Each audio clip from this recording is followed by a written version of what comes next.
আমি কংগ্ৰেছ দলে বিচাৰো যে নৱপ্ৰজন্মৰ হাতত স্কলাৰশ্বিপ থাকক, স্পৰ্টছৰ প্ৰতিযোগিতাত ভাগ লৈ তেওঁলোকৰ হাতত মেডেল থাকক। এয়া হ'ল আমাৰ চিন্তাধাৰা।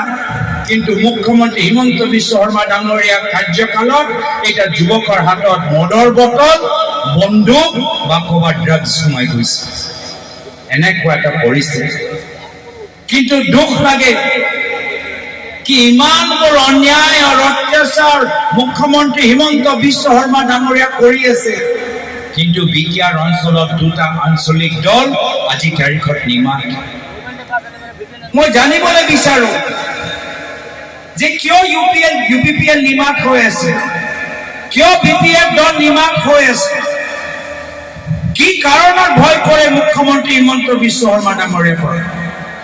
সাংবাদিক বন্ধুসকল আৰু ইয়াত উপস্থিত থকা শ্ৰদ্ধেয় ৰাইজ, মই প্ৰথমে আজি এইখন সভা আয়োজন কৰাৰ বাবে মই কোকৰাঝাৰ জিলা কংগ্ৰেছ, পৰ্বতজোৰা কংগ্ৰেছ আৰু প্ৰদেশ কংগ্ৰেছৰ বিষয়াসকলক মোৰ ফালৰ পৰা আন্তৰিক মৰম আৰু শুভেচ্ছা আৰু কৃতজ্ঞতা জ্ঞাপন কৰিছোঁ।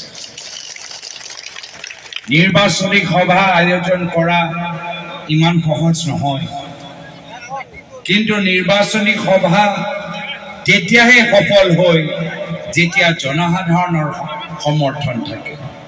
আৰু সেইকাৰণে এই প্ৰখৰ ৰ'দৰ তলত আপোনালোকে ইমান যে ধৈৰ্য সহকাৰে আমাৰ কথাখিনি যে শুনি আছে, মই আটাইতকৈ বেছি শ্ৰদ্ধা ইয়াত উপস্থিত থকা ৰাইজৰ প্ৰতি মই জ্ঞাপন কৰিছোঁ।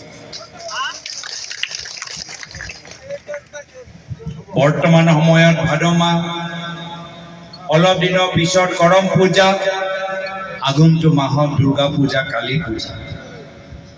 এই পবিত্ৰ সময়ত মই সকলোৰ ঘৰৰ মংগলৰ কামনা কৰিছোঁ আৰু সকলোকে অনুৰোধ জনাইছোঁ যে এই নিৰ্বাচনী সময় যথেষ্ট গুৰুত্বপূৰ্ণ।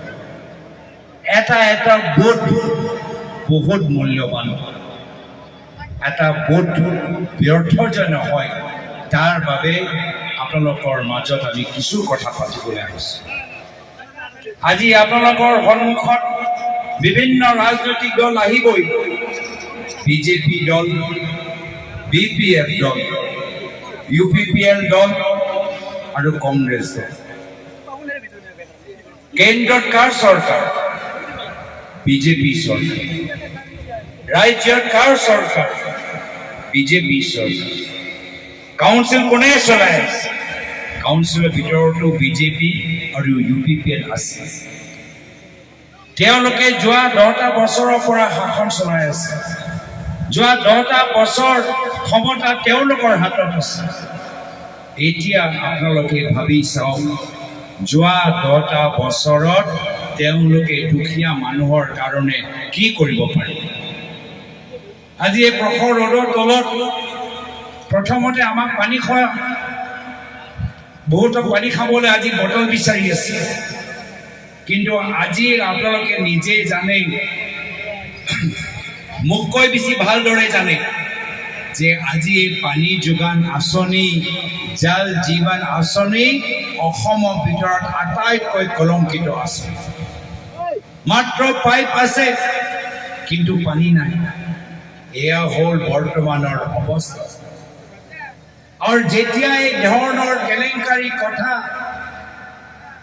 মুখ্যমন্ত্ৰীয়ে কয়, হিমন্ত বিশ্ব শৰ্মা ডাঙৰীয়াই কয় যে কেলেংকাৰী হৈছে, তেতিয়া ইমান যে কেলেংকাৰী হ'ল, তাইৰ দায়িত্ব কোনে ল'ব?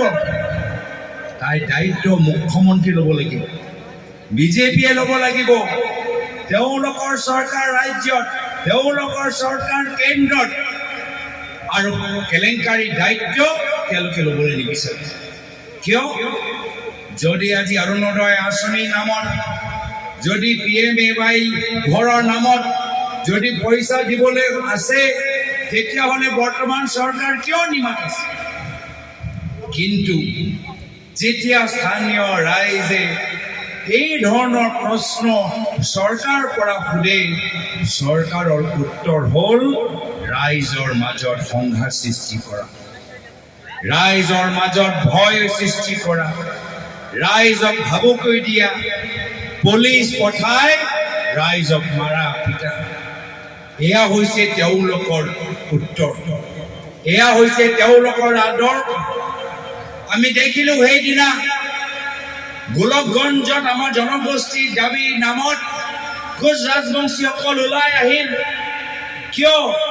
যিহেতু তেওঁলোকক এইখন চৰকাৰে কৈছিল যে 6 মাহৰ ভিতৰত জনগোষ্ঠী জাতিকৰণ হ'ব, কিন্তু 6 মাহ পাৰ হৈ গ'ল, 10 বছৰ হৈ গ'ল, এইখন চৰকাৰ নিমানে। 6টা জনগোষ্ঠীৰ প্ৰতিনিধিসকলক মাতিব লাগিছিল, আলোচনা কৰিব লাগিছিল, কিন্তু আলোচনা নকৰাকৈ তেওঁলোকে পুলিচ পঠাই ল'ৰা ছোৱালীক তেওঁলোকে বেয়া একদম বৰ্বৰভাৱে তেওঁলোকে পিটিলে।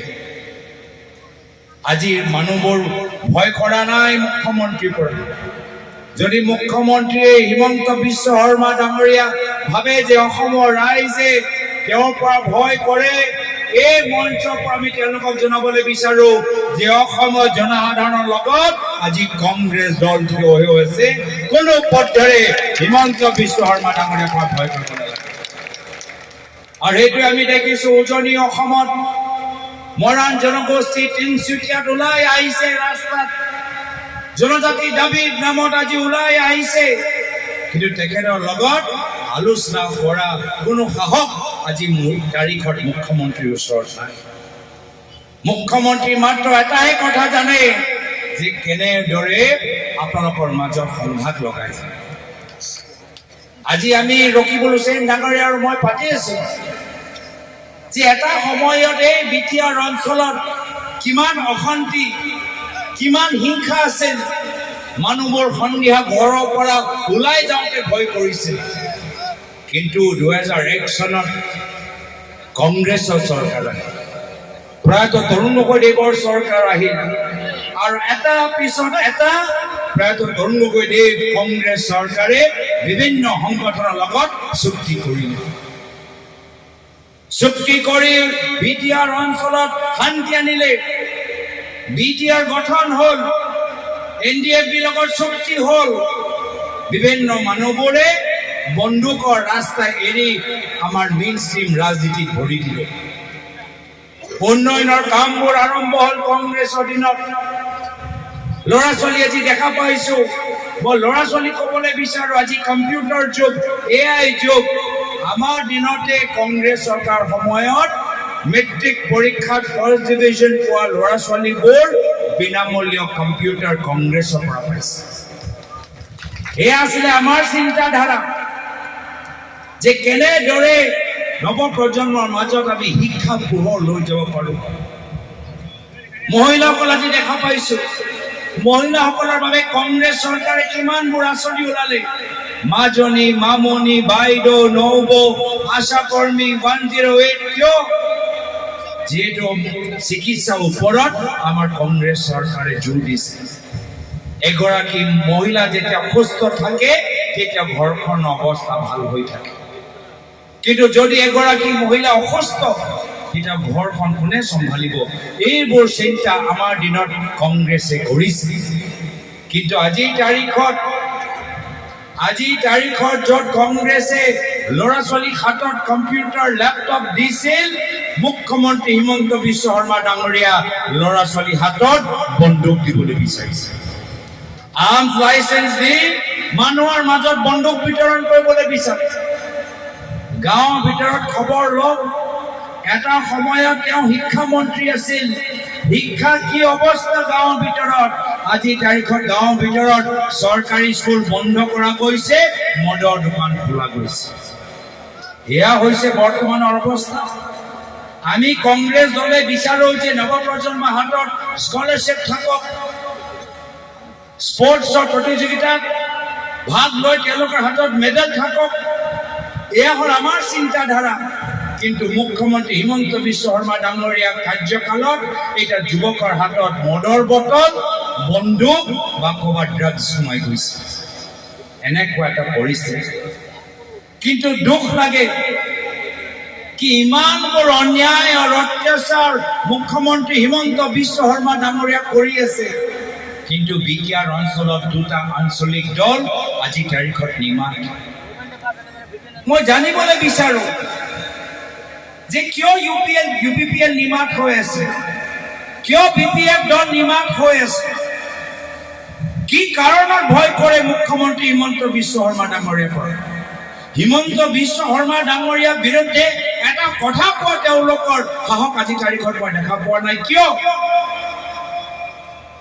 আৰু আজি সেই কাৰণে এই ৰাজনীতি আপোনালোকে বুজিব লাগিব যে ক্ষমতাৰ কাৰণে কিছু দল বিজেপিৰ লগত মিলিব পাৰে, ক্ষমতাৰ কাৰণে PM হোৱাৰ কাৰণে, গাড়ী ওপৰত লাইট লগাবলৈ কাৰণে, হোটেল খুলিবলৈ কাৰণে কিছু দল হিমন্ত বিশ্ব শৰ্মা ডাঙৰীয়া আখৰে আখৰে যি নিৰ্দেশ দিয়ে সেইখিনি পালন কৰিবলৈ সাজু হৈ আছে। সেইবোৰ দল কোনকেইটা, সেইবোৰ মানুহবোৰ কোন, মোককে আপোনালোকে বেছি ভালদৰে জানে। এই কাৰণে আজি তাৰিখত আপোনালোকে চাই আছে যে মুখ্যমন্ত্ৰী হিমন্ত বিশ্ব শৰ্মা ডাঙৰীয়া মুখত মাত্ৰ কংগ্ৰেছ কংগ্ৰেছ কংগ্ৰেছ, কংগ্ৰেছৰ বাহিৰে তেওঁ কাকো ভয় নকৰে। যদি মুখ্যমন্ত্ৰী হিমন্ত বিশ্ব শৰ্মা ডাঙৰীয়া যদি কোনোবাক ভয় কৰে সেয়া হ'ল আমাৰ কংগ্ৰেছ দল।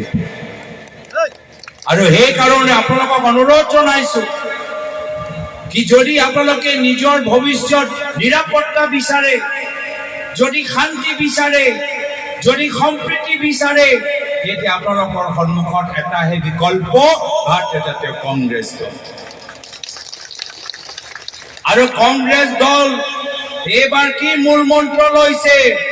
এইবাৰ আমাৰ মূল মন্ত্ৰ হৈছে যুঁজ এখন হ'ব, যুঁজ এখন হ'ব।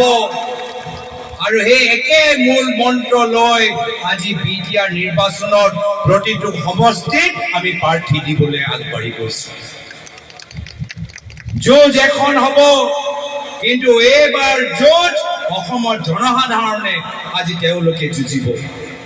কিয়? যে অসমৰ জনসাধাৰণ এজন অহংকাৰী ৰজা নিবিচাৰে, অসমৰ জনসাধাৰণ নিজৰ মাজত সংঘাত নিবিচাৰে। আজি অসমৰ জনসাধাৰণ সজাগ আৰু সচেতন হৈছে। দেখিছে এইখন বিজেপি দল, এই বিজেপি দলৰ ভিতৰত কিছু চোৰ সোমাই আছে। সোমাইছে নে নাই সোমোৱা? এই বিজেপি দলৰ ভিতৰত কিছু চোৰ সোমাই আছে। কোনকেইটা চোৰ? আহক এটা এটাকৈ আমি গণনা কৰো। প্ৰথমত আমি গম পালো গৰু চোৰ সোমাই আছে, বহুত ধৰণৰ নানান ধৰণৰ চোৰ সোমাই আছে। অসমৰ ৰাইজে ধৰিলে যে বিজেপি দলৰ ভিতৰত গৰু চোৰ সোমাই আছে। তাৰপিছত ৰাহুল গান্ধী ডাঙৰীয়া তদন্ত কৰিলে আৰু তাৰপিছত প্ৰমাণ কৰিলে যে গৰু চোৰৰ লগত বিজেপি দলৰ ভিতৰত সোমাই আছে ভোট চোৰ। ভোট চোৰ সোমাই আছে বিজেপি দলৰ ভিতৰত। আৰু তাৰপিছত আমি দেখা পালো এই পৰ্বতজোৰাত কাৰো লগত আলোচনা নকৰাকৈ আদানী আম্বানীক হাজাৰ হাজাৰ বিঘা মাটি বিক্ৰী কৰি দিলে, 6 কেজুৱেল মাটি, কাৰো লগত আলোচনা কৰা নাই। এনেধৰণে অসমৰ 40,000 বিঘা মাটি জনজাতিৰ মাটি, বড়ো মানুহৰ মাটি, ৰাভা মানুহৰ মাটি, মিচিং মানুহৰ মাটি, গাৰো মানুহৰ মাটি, কাৰো লগত আলোচনা নকৰাকৈ হিমন্ত বিশ্ব শৰ্মা ডাঙৰীয়া আদানী আৰু আম্বানী আৰু পতঞ্জলিক চম্ভালি দিছে। তাৰ মানে তেওঁলোকৰ মাজত মাটি চুৰ সোমাই আছে।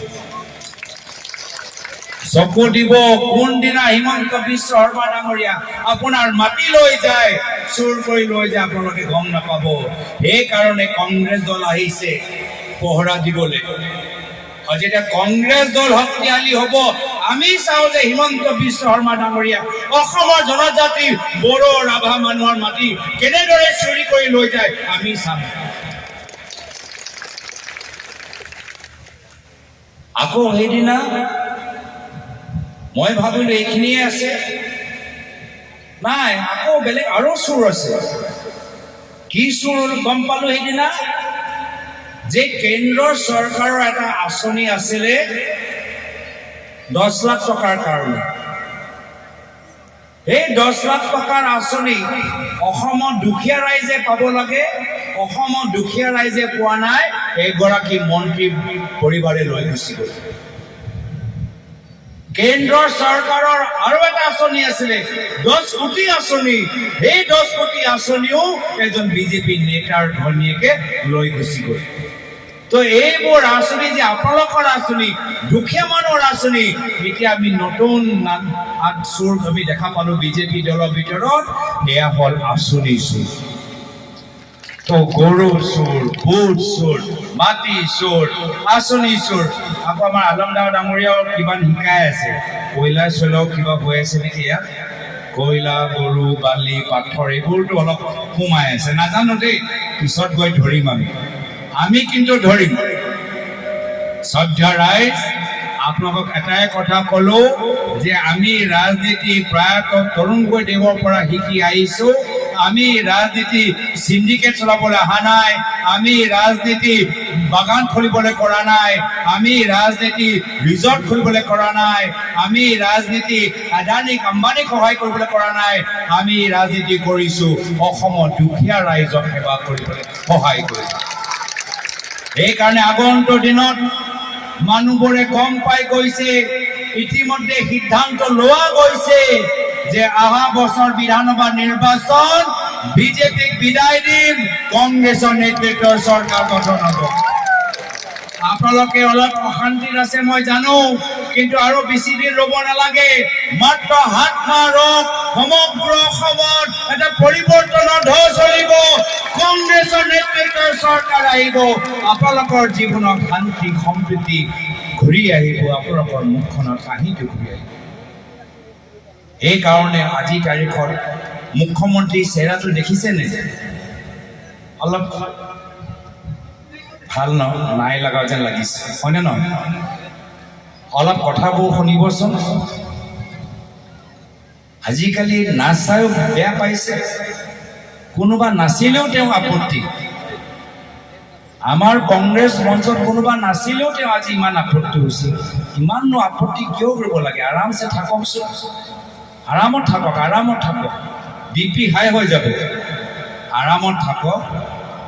ৰাজনীতিয়ে কৰি আছে, ৰাজনৈতিক ভাষা আমিও দি থাকিম, আপোনালোকে দি থাকিব, কিন্তু অলপ আৰামত থাকক। আহক কেতিয়াবা এটা সাংস্কৃতিক মঞ্চত, মই এইখন মঞ্চৰ পৰা অনুৰোধ জনাইছোঁ, তেওঁ আহি নাচিব, ময়ো যাম নাচিম, দুয়োজনে মিলি নাচি থাকিব। অলপ আৰামছে থাককচোন, ইমান কষ্টত কিয় আছে? ভয় কৰিব নালাগে। ৰাইজে যি সিদ্ধান্ত লৈছে পৰৱৰ্তী বছৰত এই সিদ্ধান্তটো হ'বই। আপোনালোকে এই ৰাইজৰ সিদ্ধান্তটো সলনি কৰিব নোৱাৰে, কংগ্ৰেছৰ চৰকাৰ আহিবই। 10 ছেপ্টেম্বৰ বহুত কৈ আছিলে, মনত আছেনে নাই? আছেনে নাই? 10 ছেপ্টেম্বৰ ময়ো চাইছোঁ 10 ছেপ্টেম্বৰ কি হ'ব। মোক সুধি সাংবাদিকে সোধে কি হ'ব, ময়ো নাজানো। আমিও ভাবিছোঁ কিবা এটা হ'ব, আমিও বহুত আশা কৰি আছোঁ, আমিও বিৰোধী দল হিচাপে আমিও খুব আশা কৰিছোঁ। কিনো বম ফুটাই 10 ছেপ্টেম্বৰ ৰাতিলৈকে মই ৰৈ আছোঁ, তাৰপিছত বমটো মই শুনা নাই, কিবা ফুচ কিবা ভাবা ওলাই গ'ল, কিবা ফুচ কিবা মই শব্দটো শুনিলোঁ, বমটো বোমাটো মই শুনা নাপালোঁ। তো সেইকাৰণে শ্ৰদ্ধা ৰাইজ, মিছলীয়া ৰাজনীতি আমাক আৰু অসমৰ ভিতৰত নালাগে। ফ্লপ মুখ্যমন্ত্ৰী যিগৰাকী চিকিৎসা আৰু শিক্ষা বিভাগত অসমখন ভাৰতৰ শীৰ্ষ 5টা ৰাজ্যৰ পৰা অন্তিম 5টা ৰাজ্যলৈ লৈ গ'ল, এনেদৰে ফ্লপ মুখ্যমন্ত্ৰী আমাক অসমত নালাগে। তেওঁ যথেষ্ট ধন সম্পত্তি কৰিলে, বাগান ৰিজৰ্ট খুলিলে, অলপ আৰামত থাকক। তেওঁলোকে ৰাইজক সেৱা কৰিবলৈ অহা নাই, ৰাইজে আজি তাৰিখত ৰজা নহয়, ৰাইজে সেৱক বিচাৰিছে। আৰু আগন্তুক মাহত ৰাইজৰ বদলিত ৰাইজৰ কংগ্ৰেছ আপোনালোকে দেখা পাব। শ্ৰদ্ধা ৰাইজ, মই বিশেষ আৰু দীঘলীয়া নকৰোঁ, মাত্ৰ সকলে আমাক জনাইছে যে আমাৰ কংগ্ৰেছ দলৰ প্ৰাৰ্থীগৰাকী সোহেন ব্ৰহ্ম ডাঙৰীয়া যথেষ্ট আগ্ৰহী, মানুহৰ মাজত যথেষ্ট জনপ্ৰিয়, খুব তেওঁলোকে কষ্ট কৰিছে। মই আশাবাদী যে আজি আপোনালোকে যিদৰে ওলাই আহিছে, মোৰ ফালৰ পৰা বিনম্ৰ অনুৰোধ, অহা 22 তাৰিখে হাতৰ চিনপত ভোট দি সোহেন ব্ৰহ্ম ডাঙৰীয়া জয়যুক্ত কৰক, কংগ্ৰেছ দলটো শক্তিশালী কৰক, আমাক শক্তিশালী কৰক আৰু অসমখনৰ মাজত শান্তি সম্প্ৰীতি লৈ আনক। আজিৰ তাৰিখত এইখিনি কথা কৈ পুনৰবাৰ আজি এই সুন্দৰ সভা আয়োজন কৰাৰ বাবে সকলোকে পিচিচি অবজাৰ্ভাৰ, ডিচিচি, বিচিচি, বিধায়কসকল সকলোকে ধন্যবাদ জ্ঞাপন কৰি ইয়াৰ পিছত আৰু এখন সভালৈ যাবলৈ আছে, মই গুচি যাম তাৰলৈ, কিন্তু আমাৰ বিধায়কখিনি ইয়াত থাকিব, নেতাসকল ইয়াত থাকিব, সভাখন চলি থাকিব, আপোনালোকে গুচি যাব নালাগে, আনজন মানুহৰ কথাবোৰ শুনক, কিন্তু মোক ইয়াৰ পৰা বিদায় দিয়ক।